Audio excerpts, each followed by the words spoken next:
dossier d'intervention ultérieure sur l'ouvrage, le DIUO. Ce dossier est remis au gestionnaire du maître d'ouvrage, au syndic lorsqu'il s'agit d'une copropriété, à chaque propriétaire lors de la mutation de propriété de l'ouvrage. Le procès-verbal de transmission du DIUO est joint à l'acte notarié. Chaque entreprise qui assure des prestations d'entretien-maintenance relevant d'une intervention recensée dans le DIUO doit pouvoir en disposer. Elle y apporte tout complément, dans la mesure où son travail modifierait les dispositions à prendre en matière de sécurité des travailleurs.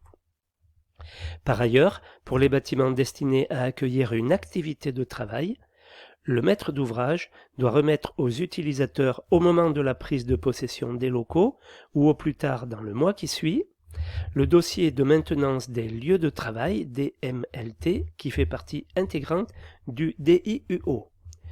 Le DIUO est établi par le coordonnateur SPS au titre de ses obligations réglementaires et contractuelles.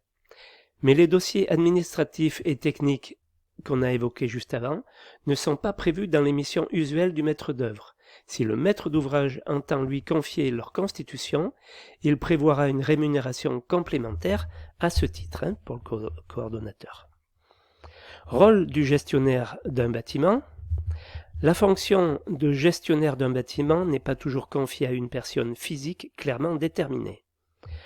Lorsque ce n'est pas le maître d'ouvrage constructeur lui-même qui remplit cette fonction, elle peut être assurée par le directeur de l'établissement, hôpital, hôtel, théâtre, etc., un service spécialisé dans un organisme de logement social, le service technique d'une collectivité, d'un promoteur privé dans le cas d'un immeuble important de bureaux ou d'un centre commercial. Pour des logements en copropriété, personne n'assurant entièrement la fonction, la conservation des documents est ventilée entre le promoteur, le notaire ou le maître d'œuvre. Il faut rassembler les documents mentionnés dans la présente séquence et en remettre un exemplaire au syndic pour archivage et gestion. Dans le cas d'un changement de syndic, il faut veiller à la transmission au nouveau syndic.